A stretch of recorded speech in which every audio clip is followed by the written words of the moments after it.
তোর কাছে টোটাল কয়জন আসছে আজকে? এখন পর্যন্ত আসে না, আমি আইছি একটু আগে। তুই কাজ শুরু করস নাই, কিন্তু কয়জন কাজ করার কন্টাক্টে আসছিস? 4 জন। 4 জন। এখানে যে উপস্থিত 4 জন আছে, এই 4 জন হ্যাঁ। জসিম কে? মানে কে কইছে যে একটা লোক হ্যাঁ? আসবে নিয়ে আসো? কে বল? বুঝি না। ভিডিও তো আছে, কিন্তু বাড়িওয়ালা? এটা বাড়িওয়ালার বাড়ি? তার নাম কি? আর জানিও না তুই জসিম রন্ডারের কাজ করিস? কয়দিন যাবত কাজ করতেছিস? আজকে প্রথম আসছে। কয়টা কাজ করছিস এর আগে? এখন পর্যন্ত করিনি। কয়জন আসছে তোর কাছে? এই যে বাপাই আসছে। তোর কাছে টোটাল কয়জন আসছে আজকে? এখন পর্যন্ত আসে না, আমি আইছি একটু আগে। তুই কাজ শুরু করস নাই, কিন্তু কয়জন কাজ করার কন্টাক্টে আসছিস? 4 জন। 4 জন। এখানে যে উপস্থিত 4 জন আছে, এই 4 জন হ্যাঁ। বাস সুন্দর। চারজন, তার ভিতরে একজন, এরপরে এই একজন, এরপরে একজন, আমার বউ বাচ্চা সবই আছে।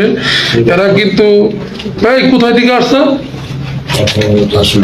আশুলিয়া থেকে। আসলে কি বলবো, বাচ্চা হারিয়ে ফেলছি।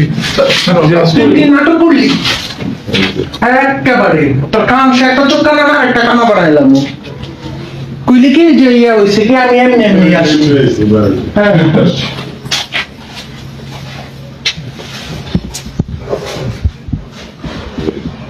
এটা কোনো কথা? একটা মেয়ের কাছে 4 জন ছেলে আসছে, তাও 4 জনে আশুলিয়া থেকে। আসলে বাসা হারিয়ে ফেলছি, কি বলবো, বাসা পাচ্ছি না। এই যে এরা এলো 3 জন, 3 জন, এই একজন আর আরেকজন আছে। এই 4 জনের সেও একজন। আসলে দুর্ভাগ্য যে একটি মেয়ের কাছে 4 জন। এই ওপেন দিনের বেলায় কার ইঙ্গিতে, কার শেল্টারে আসলে এই সব ব্যবসা চলে। আসলে বাসা পাচ্ছি না খুঁজে। ঠিক আছে দর্শক, আপনাদের